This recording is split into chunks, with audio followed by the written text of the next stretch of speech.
and I want to get a chance to start and introduce Dr. Jawad Shah. I have the privilege of introducing Dr. Shah.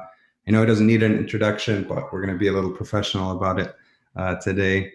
Dr. Jawad Shah, he's accomplished MD, PhD neurosurgeon from the University of Manitoba in Winnipeg, where he was also raised.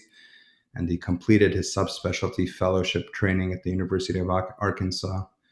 Dr. Shah has served on innumerable committees and continues to serve on a plethora of committees from a professional, spiritual, and social and political perspective.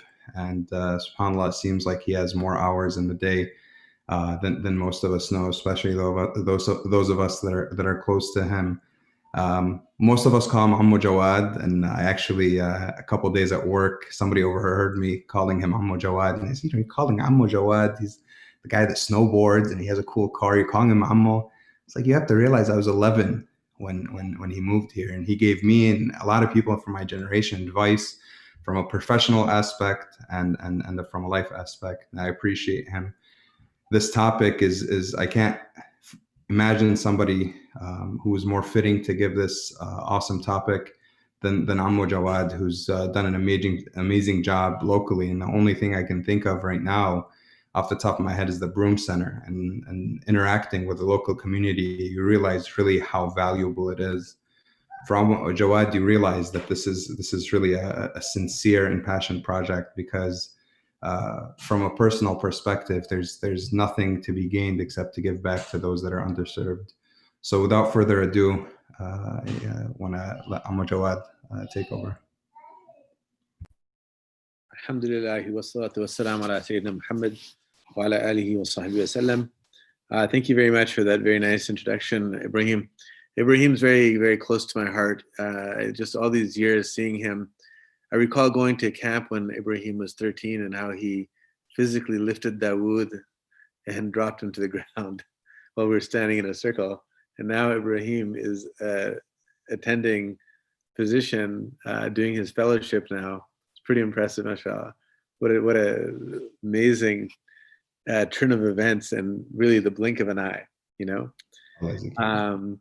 Alhamdulillah, the issue of slavery and Islam. And this is a topic that I chose because I believe it's a difficult topic, and I think it's something that behooves us to understand the wisdom of Sharia and the systematic dismantling of something that was ingrained in human society up until the 18th century. There wasn't even a discussion about the dismantling of the institution until around that era and that time. It was an accepted part of human society. The North Atlantic slave trade diverted from traditional forms of slavery in that it was based upon a specific phenotype or color that was then enslaved. Whereas in previous societies, different colors, different races, different nationalities, they were always enslaved or brought into these areas of slavery, but not simply because of the color of one's skin. And one can look at sociological reasons as to why that particularly happened. But one of the things that historians talk about is the sail and the ships being able to go to far off lands and then bring people to other areas and lands. That led to this phenotype-based slavery. So I will draw some conclusions at the end of this, and there's a wisdom to understanding this, I believe, that we can talk about at the end. So I'll begin the topic by talking about the essence of what Islam really wants in society, and particularly in the issue of enslavement. The highest ethic of Islam is freedom. There's nothing more critical, more important in the Islamic mentality than the issue of freedom. And this is something that should be understood by young Muslims, that how deep ingrained inside the Islamic psyche is the idea of freedom of thought, freedom of activity, freedom of choosing one's leaders. These are elements, this is a God-given right. Allah subhanahu wa ta'ala, he mentions three elements of his persona in the Quran. He mentions his activities. This is the majority of the ayat of the Quran. He mentions his sifat, or his characteristics, which is mentioned in many ayat. Ar-Rahman, Ar-Rahim, Maliki Yawm al-Din. These are elements of his characteristics. But then in some ayat, he mentions his that, which is the essence of God. And these ayat are few and far between.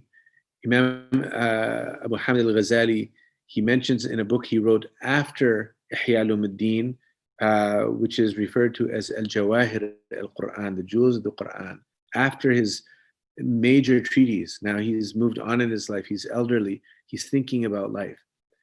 In that book, he said that these three elements are mentioned throughout the Quran. There's only one verse in the entire Quran that brings all these three elements together. That's Ayatul Kursi. It mentions Allah's actions, it mentions his characteristics, it mentions his essence, the essence of Allah subhanahu wa ta'ala. And these verses, he said, they're Jawahir al-Quran because you have to dig to the bottom of the ocean and then you find these jewels. After expressing his majesty, his greatness, his essence, the first sentence Allah subhanahu wa ta'ala he makes, he says, La ikraha fid din. There is no compulsion in religion. One is free to believe whatever they want to believe. And when you study from the scholars of the Maqasid al-Sharia, where they try and stratify the priorities of Islam, they say the highest element of the human being and of Sharia is to protect the idea of deen. Muhafadha ala maslahat ad-deen. So deen is the highest thing to protect. But deen is not simply an organized religion. Deen is the creed of a human being. And this is what this verse is speaking to. It's not an order to Muslims that don't force others to become Muslim. La ikraha fi din is a statement of fact that there is nothing, there is no sense, there is no compulsion in what we define as deen. So deen is really what's left in you when there's no compulsion. Who you really are at your deepest level, at your essence, that's deen. And there is no compulsion in that. La ikraha fi din. So the idea when the Maqasid scholars come and say that the highest priority of Muslim society is to protect deen, it's the ability for people to be free in their thought, free in their beliefs. This is the highest priority of Sharia. And of course, within that context, Islam also has its place to be allowed to thrive and to breathe and to espouse its positions and allow people to accept or reject it. So the highest and the most significant essence of Islamic teachings is the idea of freedom. When one becomes free, then they realize they're a slave. What does that entail? To become the slave of Allah subhanahu wa ta'ala. Because when you free yourself of all other elements, and you free yourself of your own hawa and your own nafs, and from worshiping idols and worshiping wealth and worshiping all these different elements, when these are cleared away and you're decluttered, you're left to understand that there's only one in front of you and above you and around you, and that's Allah subhanahu wa ta'ala. And that's the only one that you are now obligated towards. We put our heads on the ground every day to make that acknowledgement, and that is the highest level and essence of freedom. We need nothing else. We want nothing else. This is the essence of freedom. When people pay their sadaqah, the scholars say that if you were to donate to someone else, to an individual, and they thank you, and you turn to them and say, make dua for me, it nullifies your sadaqah. Because now your ajr and your reward is the dua of that person. If it's accepted, accepted, not accepted, not accepted. But you turned it from something that you did for Allah subhanahu wa ta'ala into something you did for someone such that he can make dua. La nuridu minkum jaza'an wala shukura. The idea is that Allah subhanahu wa ta'ala is the one to reward, and therefore all of our thinking is towards him.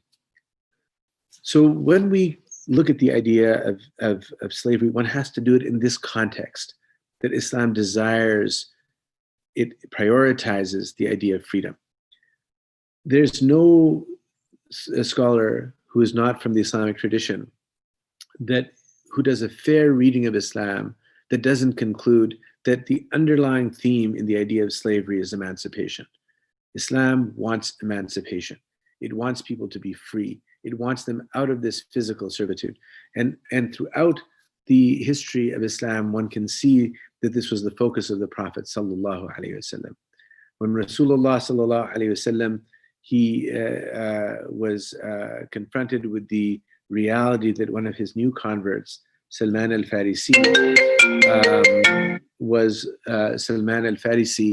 was a slave, and he wanted to bring him from slavery.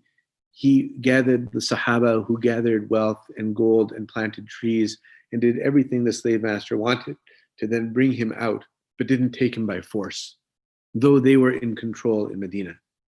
They didn't take him by force. They gave the slave master what was necessary to then pull him out of the slavery. So the desire was emancipation. One of the categories of those who deserve the zakah is the slave. And slavery, not only physical, but even financial slavery. So the freeing of a slave is mentioned throughout the Quran in a meritorious way, that do your best and manumit and bring people out of slavery and so on. You get rewarded again and again and again. Abu Bakr bought Bilal radiallahu anh as a slave. So for a brief moment, he was the slave of Abu Bakr radiallahu anh, who then freed him. So the idea was emancipation. And how was emancipation to be achieved? Now, throughout history, people have tried to manumit and extricate slaves from their condition to allow them to be free. And we've seen that experiment and that attempt in different societies, but really it wasn't until the 18th, 19th, and 20th centuries where this became, the idea of abolition became a serious worldwide attitude. And when you look at the mechanisms used now for the freeing of slaves, including here in America, and how it was done, one can see that there was a very disruptive approach that occurred, and the repercussions are being felt until today. The idea of extricating from their homes, bringing them to America, destroying society, destroying culture, destroying civilizations, families, and then subsequently even the route to bringing them into an era where now they were capable of functioning in a normal fashion. There was nothing but errors and mistakes in all of that. Till today, we're seeing repercussions in the discussions of affirmative action and the discussion of reparations, yet still, we haven't seemed to get it right as a society. So if you study history, what I would say, brothers and sisters, is you should study it like a black box, like science. When you have a black box in science, something goes in it, we don't know what happened in the black box, and something came out. So what went into the black box, we know. We'll evaluate what's in the black box, depending on what we think came out. So into the black box of history from the Islamic perspective, it's fascinating what came out on the other end. When we will study the way that Islam dismantled slavery, which I believe is fascinating, but I am going to make mention now of a few factoids before even we begin the idea of slavery, before we begin into the actual processes of the dismantling of slavery. First of all, let's look at the Abbasid Khulafa. There's a total of 37 Abbasid Khulafa. And now think back to the 7th and 8th and 9th century and the way that the world was, and how the world was intolerant of other religions and creeds, and how the world was in terms of its lack of the eclectic and worldly worldview. And then think about the fact that slavery was now ingrained in the mentalities of all populations on earth. It was considered to be a part and parcel of life. It was not considered to be something abnormal or odd. And now I'm going to go through these names of, now I'm not talking about scientists and leaders and scholars. I'm talking about the Khulafa, Abbasid Khulafa. So Abbasid Khulafa, you will find the following Khulafa were the children of slaves themselves. Again, I mentioned there was 37 Abbasid Khulafa. Al-Mansur was the child of a slave. Al-Mahdi was a child, I'm sorry, was not a child of a slave. It was, let me see here. Al-Ma'mun was the child of a slave. Al-Mu'tasim, child of a slave. Al-Wathiq, child of a slave. Al-Mutawakkil, child of a slave.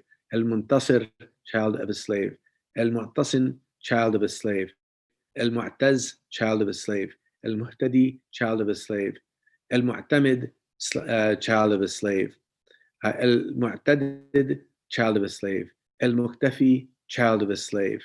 Al-Muqtadir, child of a slave. Al-Qahir Billah, the child of a slave. Al-Radi Billah, child of a slave. Al-Muttaqi Billah, child of a slave. Al-Mustakfi, child of a slave. I see, I hope you're getting my point. Al-Qadir Billah, the child of a slave. Al-Qa'im bi Amrillah, the child of a slave. Al-Muqtadi bi Amrillah, child of a slave. I find it fascinating that 34 out of 37 of the Abbasid Khulafa were either slaves that became the Khalifa, or they were the children of slaves that then went on to become the Khalifa. It's fascinating that going, unlike anything that has been witnessed in history, that someone can move from being in servitude, their family, their direct family, or they themselves, and then one day they become the president of the most powerful nation on earth. And this is exactly what happened. It wasn't a generation later, it wasn't 100 years later, it wasn't 400 years later, that somehow a child who had ancestors who were slaves became the top leader of that country and of that land. So again, what went in to the black box of the Islamic solution and what came out is fascinating. The way that there was a spiritual healing that occurred, that people became equals, that they saw each other in this manner as human beings, one with another. And they rose to that level of acceptance. It's not even a question of acceptance. The society accepted and believed in and tolerated this idea of people who are ex-slaves now to ultimately to ultimately become free. So hang on for 1 second, guys. Just one quick sec here. No worries, Amo Jawad. In the meantime, if you guys have questions, you can put it in the chat box within Zoom or within the YouTube stream, and inshallah we can get to those at the end, and hopefully the questions can relate to some practical topics as well. Sorry about that, guys. This is the hospital. Okay, so you know, again, but at the same time, as we start to look at it, one can can misunderstand the wisdom of Sharia in terms of how this process occurred. And that's why I wanted to start you with this backdrop of historically what happened, what are the basic principles of Islam when it comes to freedom, what are the basic principles of Islam when it comes to emancipation. So let me tell you a story. There is one surah in the Quran, only one surah in the entire Quran, in which the name of Allah subhanahu wa ta'ala is mentioned in every single ayah. And that is the surah which is referred to as Al-Mujadila. This was an argument that occurred between a lady and Rasulullah sallallahu alaihi wasallam. Whenever there's an argument between two people, when it's a negative type of interaction, it's called jidal. Jadal. It's not a good thing to argue in a way that it's kind of not a nice way of argument. It's not a discussion. it's really an argument. And it's like a kind of like, a harsh argument between two people. So the adab of the Sahaba and the adab of this Muslim Ummah is that we don't do that with Rasulullah Sallallahu Alaihi Wasallam. When he says something, sami'na wa ata'na, it's not something and if we have something to say to him, Sallallahu Alaihi Wasallam, as an Ummah, we say it politely, we say it with reverence and respect. Yet in this surah, Allah subhanahu wa ta'ala elevates a lady who's doing jidal ma Rasulillahi sallallahu alayhi wasallam. Fascinating. And the circumstances were that Rasulullah was extremely careful about culture. He would not destroy or dismantle cultural norms easily.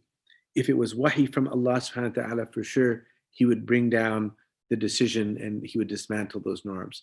But if there was no wahi, then the cultural norm would prevail and he would support it and allow it to persist. He was so sensitive to the idea of culture. This is how people behaved. When the Kaaba was built and the people were attached to the Kaaba, he didn't dismantle the actual foundation of the Kaaba and its buildings because people would walk by every day. And when the Sahaba asked to do it, he said, no, people still attached to this. If their hearts were not attached, their history in Jahiliyyah, they see these walls, they see the etches and the marks. I don't want to hurt that sense inside of them. This is when it came to an issue of Tawheed. But a generation later, when people were no longer attached, the Sahaba took that as a standing order that now that the hearts are not attached, let's destroy these walls and build it clean on the Qawa'id of Ibrahim. But so sensitive was he to culture. So a lady comes to him, sallallahu alaihi wasallam, and says, my husband, he divorced me by vihar. It's a type of a jahiliyyah divorce in which he says, you're like the back of my mother. In other words, that you live here, you work for me, but there's no other special relationship. You essentially work as my slave. So she comes to the Prophet sallallahu alaihi wasallam and says, this doesn't seem right. Is this acceptable? The Prophet doesn't answer. And she argues again. He doesn't give her support that this is something incorrect, which is then tacit approval in her eyes that how are you accepting this, Ya Rasulullah? And she argues again. It's not coming from a bad place. The ayah comes down from Allah subhanahu wa ta'ala, قَدْ سَمِعَ اللَّهُ قَوْلَ الَّتِي تُجَادِلُكَ فِي زَوْجِهَا وَتَشْتَكِي إِلَى اللَّهِ. That, Allah, He hears, He understands. He understands this complaint that you bring. Wallahu yasma'u tahawurkum. Allah, He hears it, subhanahu wa ta'ala. This, and the ayat come down now that this is something which is unacceptable in the eyes of Islam. So she prevails in her argumentation, and Allah subhanahu wa ta'ala tells Rasulullah that she's correct. This is unacceptable. So the one who does it now is now the one who is on the radar screen of Islam, that this is unacceptable because it's a form now of slavery. You've enslaved this lady. So what then is the way that you can now correct this problem, where you can now expiate your sin? Allah subhanahu wa ta'ala, He says that what one must do is that وَالَّذِينَ يُظَاهِرُونَ مِن نِسَائِهِمْ ثُمَّ يَعُودُونَ لِمَا قَالُوا فَتَحْرِيرُ رَقَبَةٍ مِّن قَبْلِ أَن يَتَمَاسَ. So the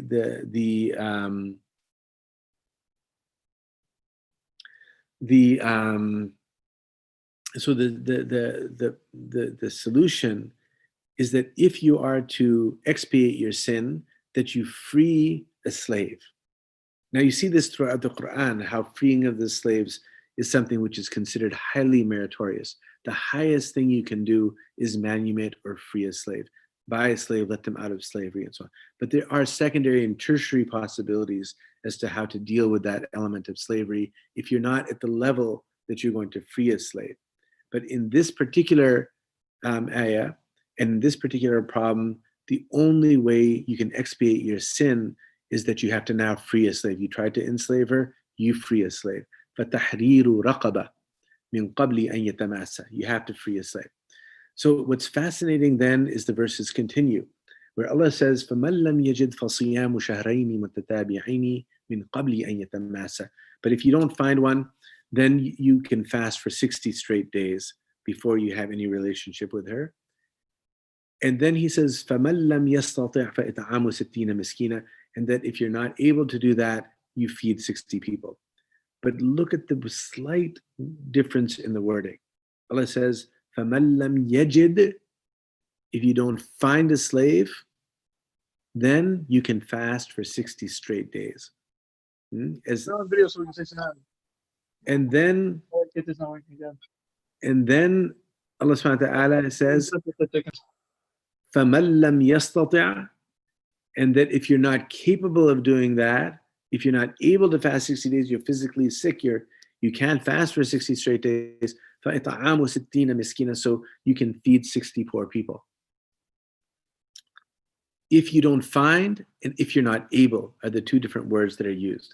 In other words, Islam envisions that in order to correct your sin, you search your community, you search the earth, you find a slave that you can free. فَمَنْ لَمْ يَجِدْ, not فَمَنْ لَمْ يَسْتَطِعْ.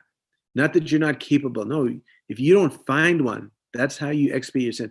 Go raise some money, go do some work, you find a slave, you free the slave, that's how you expiate this sin. فَمَنْ لَمْ يَجِدْ فَصِيَامُ شَهْرَيْنِ مُتَتَابِعَيْنِ. It's not an option to say, I can't really afford it, I'm going to fast 60 straight days. If you don't find a slave. So the idea is in all of these acts, there's so many elements of trying to encourage the Muslim Ummah to free people from slavery, free people from slavery. Now, slavery is something which is obviously abhorrent, in the idea that people are in physical servitude. But slavery is not slavery across generations and across different historical contexts. If you look at, again, the North Atlantic slave trade, this was a brutal slave trade. Its history is well documented, that when people were brought over, the way they were enslaved was free people who were found, and because the slave masters had stronger weapons, they would find them, they would bring them over, they would cage them, they would die on the route over, they were not fed properly, they would be thrown over into the waters, even if it was to reduce weight in the ships. They came over now to North America, they were placed into servitude, they were under the authority of their slave owners who could do anything they wanted. They would chop their feet, they would take out an eye, they would be irreverent to them in every way, they would break up families. All of this is what slavery was as you and I know it in the American context. When from the perspective of the Islamic context, we can see a very different approach to the idea of slavery. And as you know, the idea of slavery was never absolutely ended in that, like alcohol, it was abolished altogether. It took 1,000 years, it took 1,500 years for human beings to come to that level, because slavery still exists and it will exist till the end of time. If you look at how women are treated in so many societies, unfortunately, in unhealthy relationships, even in Islamic societies, how is that anything but servitude?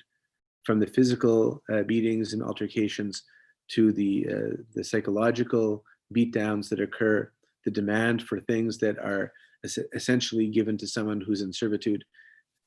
Yes, it's not slavery the way you and I describe, perhaps would categorize it by definition, but really it fulfills all the different elements of what we would consider one to be a slave. Another example of slavery is the bondsman. If one goes to jail and they have the possibility of having a tether, and under a bonds person, that person comes out and now they're answerable to this person when they leave, where they live, what they're supposed to do, what they're not supposed to do. Otherwise, they're going to go back into physical slavery. So the idea of slavery, by the Islamic definition, is not simply a matter of the North Atlantic slave trade type of slavery. The bottom rung of society is, in its essence, that what one would consider to be enslaved. So when one is in a situation where they have debt, for example, that's considered a form of slavery. And freeing someone from that debt is something which is considered to be meritorious. So again, the idea that Islam didn't look at it simply as the physical slavery we know of, but slavery had elements that were different than what you and I see in the American context. So the idea that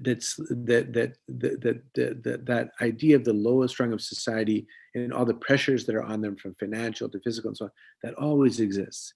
And the idea for Islam is to free that people from that bondage. When people are in debt, how is that different than slavery? They can't think, they can't vote, they can't get their children through school. They are suffering to make ends meet, to live. They're homeless.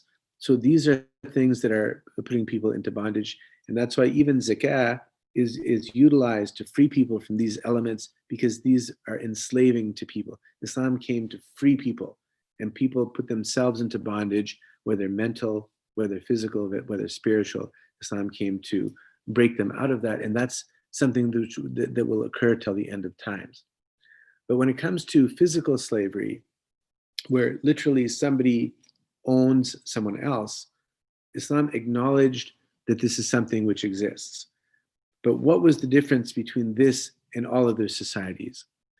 While other societies did not consider the slaves to having rights, Islam started by saying manumission is the right approach. Bring people in, pull people out of slavery, let them go free, help them get up and establish themselves. But slaves that were not freed by Muslim societies or by individuals, they had rights. If the Prophet ﷺ, he said, if you take the eye of a slave, we take your eye. You hurt a slave, we hurt the slave. You hurt their arm, we take your arm. The idea that they have rights now. So all of a sudden they have legal protections. There's only three things. I'll give you an example where if you joke, it's considered to be true, regardless of whether you subsequently say it was a joke. One is in marriage, one is in divorce, and one is in freeing of a slave.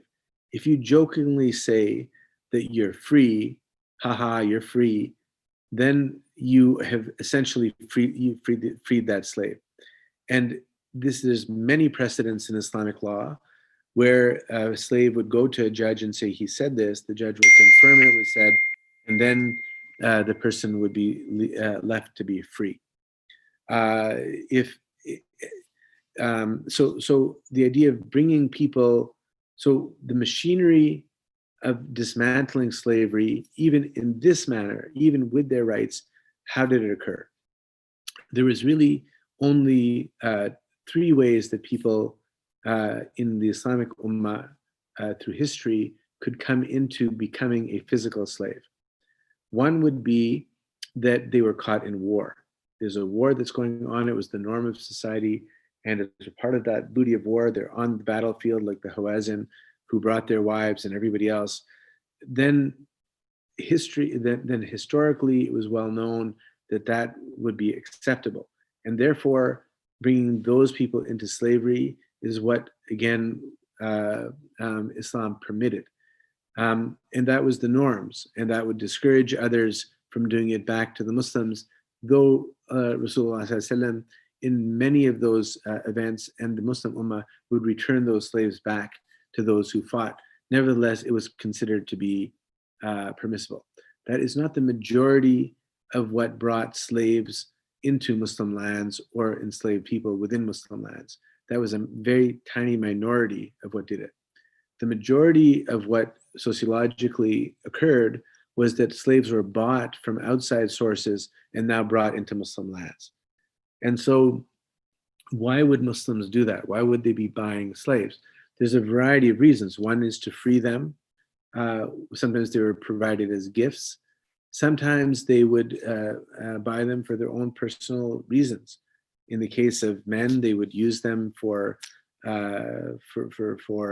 sexual acts and so on and so forth. And this is the history of what was permitted. But of course, when these acts occurred, and the machinery of what was done was to ultimately free them. And this is where I say that one has to look at the historical record along with the fiqh issues related to servitude. So these were the elements of what brought people into slavery within Muslim lands. You could not enslave a free person; that was not permitted. So but once they were brought into this slavery, they had many ways of going out of slavery. If they wanted a contract to get themselves out of slavery, that was to be given to them. There was not to be non-consensual sex.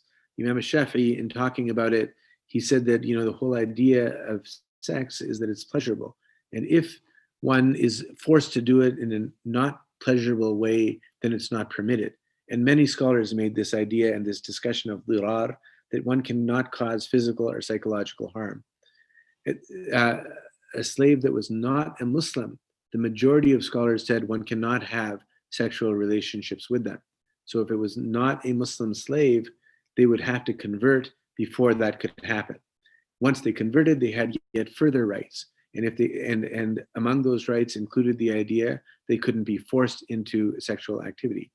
The idea that if they were now to marry someone who's outside of that of the owner, then the owner can no longer have sexual relationships, because now that lady is dedicated to someone who's her husband outside of the owner slave relationship.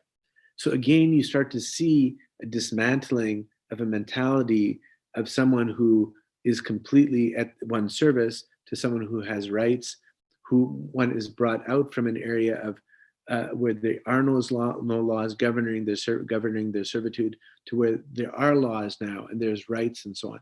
And if she has a child, that allows, she's walad, she is to be released when the slave owner dies. The child is a free child. She's now a free lady, and she gets all the rights of any free wife, and so on and so forth.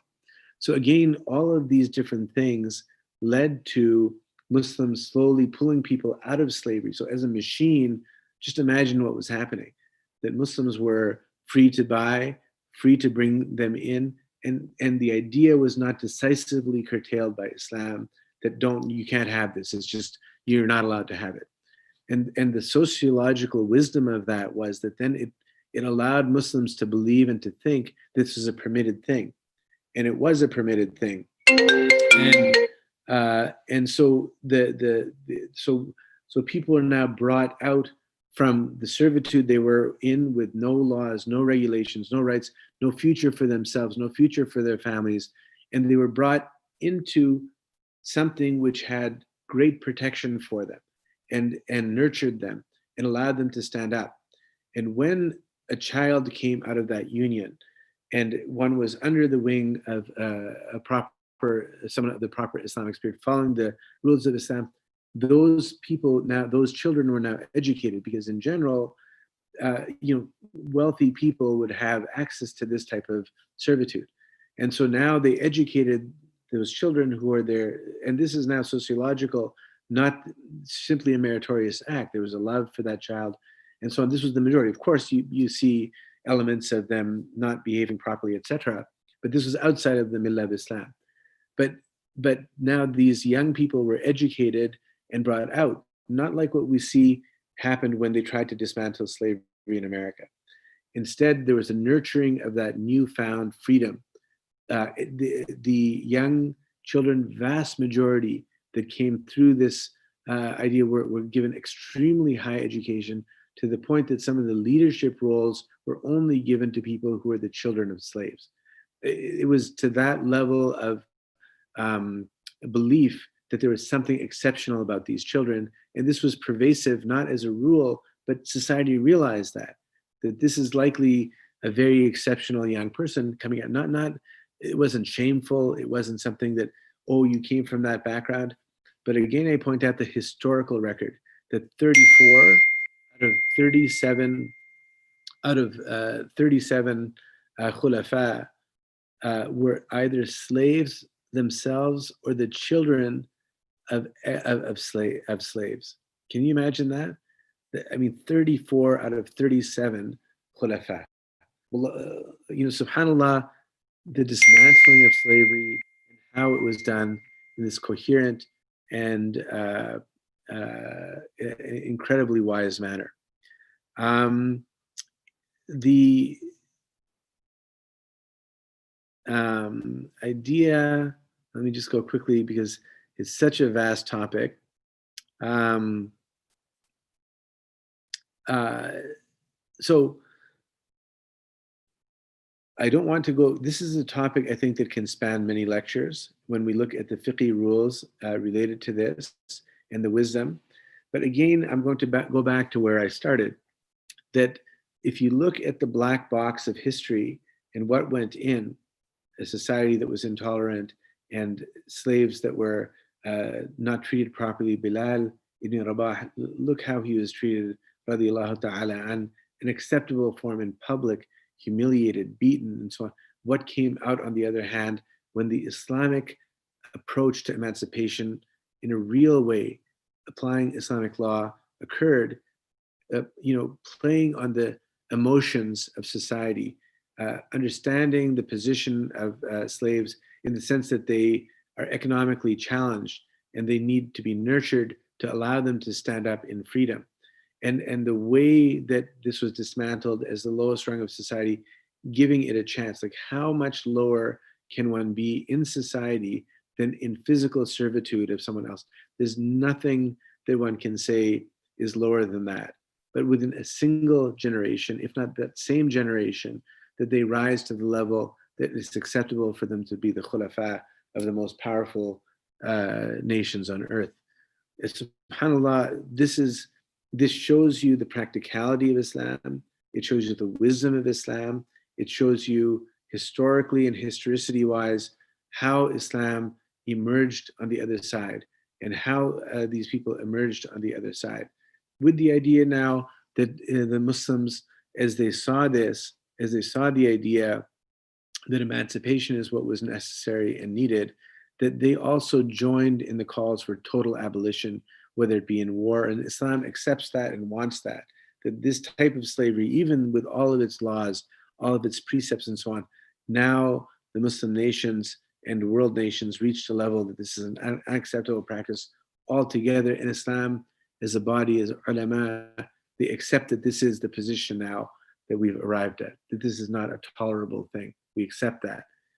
So when I look at this topic, I find it, the more I delve into it and the more I read into it, it's a very fascinating topic of how Islam practically emancipated people. When I look, for me currently in this era here in America, and the repercussions and the ongoing issues related to the process of emancipation, what I see in America is that I see, on the one hand, a continued mentality of enslavement. So there's still a negativity towards the Black phenotype in the majority in the majority, perhaps I shouldn't say the majority, but a significant number of people within the American milieu, that there's still this looking down and this concern and this looking down upon people of different color. It's manifested now in how we comport ourselves, how we act, acts of police violence, educational discrimination, financial discrimination. This mentality, unfortunately, still exists. On the other side, even more important than that, the mentality of those who were previously enslaved, that the idea should not be one of going to the slave master to ask, can you free me? But the idea Islam puts inside the hearts of a person is that they now have to be empowered to break out of this cycle on their own. And those tools and those elements is what Islam gives all of us to break from this enslavement that we have, whether coming from a phenotype-based slavery or a mental slavery, people emerging from British rule, emerging from cultures that they think are better than they are. This mentality of slavery, this breaking through and recognizing that there's nothing that one is answerable to except Allah subhanahu wa ta'ala himself. This is the real freeing of the modern mind. And I can see that, and I can give you examples, philosophical and science and math and in sociology and in government. Like this is an all-pervasive idea, and Islam wants to bring people out of this type of slavery into the true freedom, which it has espoused since the beginning of the Risala. So again, the study of this topic, I think there's a history, of course, that's fascinating. The rules are fascinating. The practicality is fascinating. But again, it's a topic which is misunderstood among Muslims and also those who are outside of Islam in how it's portrayed. And those, I thought I would shed a little bit of light on it, given the issues that we're seeing across the country and perhaps across the globe. So I'll stop there, though there's so much more to talk about. أقول قولي هذا وأستغفر الله لي ولكم جزاكم الله كل خير. Allah yazikum khair. Thank you so much, Amo Jawad.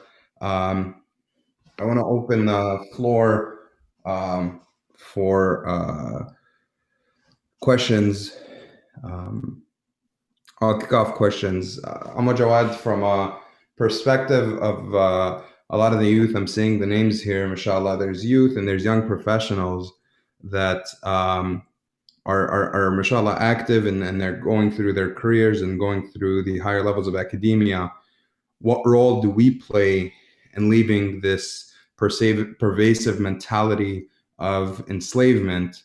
Although at this point it's more metaphorical than reality. How do we promote, first of all, ourselves from leaving this mentality, and how do we also help society to change the mentality and approach towards this topic?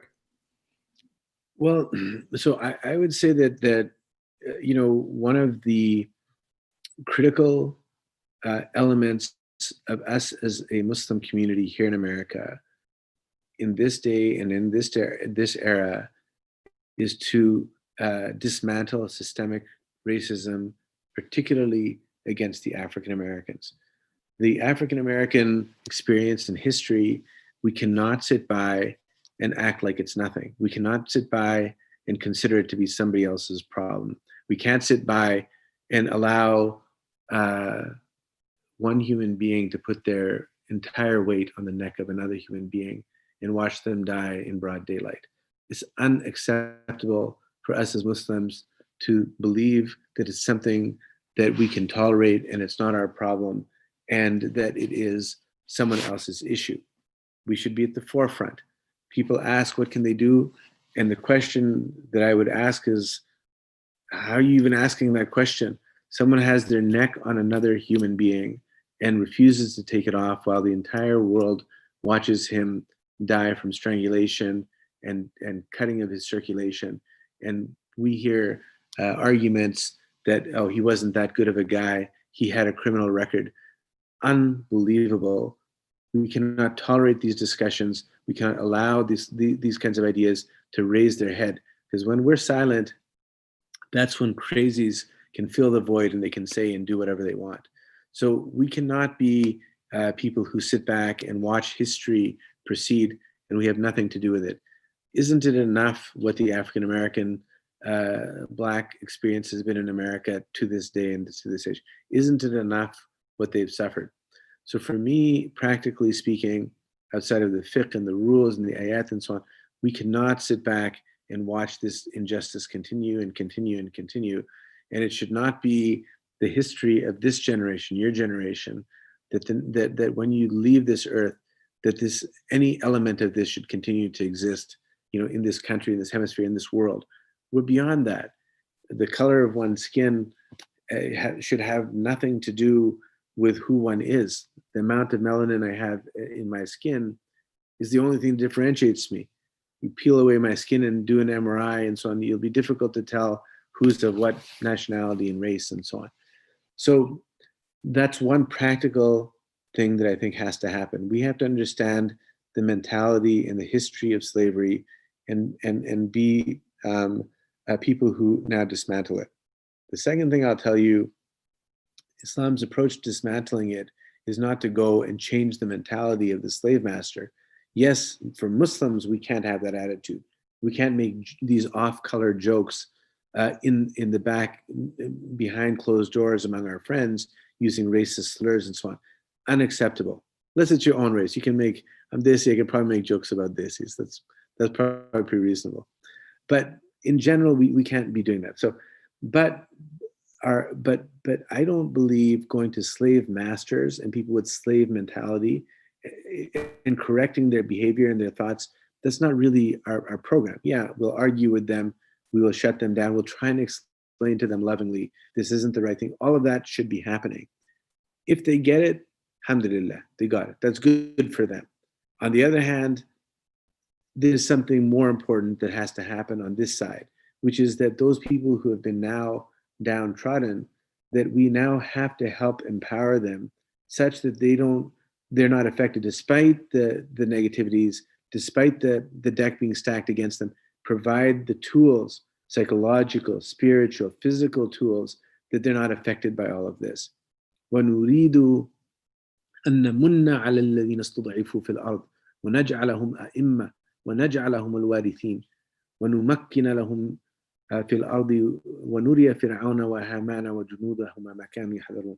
We're not here to tell, okay, we'll tell Fir'aun to chill out, but at the same time, we want the same people who are downtrodden to become leaders and a'imma and warithin of the earth and establish them on this. So this is what Allah subhanahu wa ta'ala desires. You do what you got to do. You get your mentality straight, we'll help you. We will argue with you. We'll be gentle with you. But at the same time, our focus is on these people. So this is my strong belief that we're not like others, brothers and sisters. Al-amr bil ma'ruf, enjoining the good, wa-nahyu anil munkar, and forbidding the evil is not something that passes through our tongue very easily and doesn't mean anything other than it's a platitude. No. We're not like that. We're principled people. Ya ayyuhalladhina amanu kunu qawwamina lillahi shuhada'a bil qist. وَلَا يَجْرِمَنَّكُمْ شَنَآنُ قَوْمٍ عَلَىٰ أَلَّا تَعْدِلُوا. You're people of truth, you're people of justice in every form, physical justice, legal justice, social justice. This is what we have to be. And inshallah, being this power of change, showing people how they should interact, this is our legacy and responsibility. Allah yajzikum khair, Amma Jawad. It seems like we don't have any questions. We really, really sincerely appreciate your time. We could tell you were on call tonight, and we appreciate that you kind of gave us your time. Allah barak feek. Barakallahu feekum. جزاك الله خير أخي جواد. يعني I know anytime we need you, you step up and you take care of us, take care of our youth. Your presence is very important to us and to our community and the Muslim Ummah, inshallah. You will be rewarded for all the time and the effort and even the money that you really make sure that you give to the community and the Ummah at large. So I really appreciate your time, Sheikh, and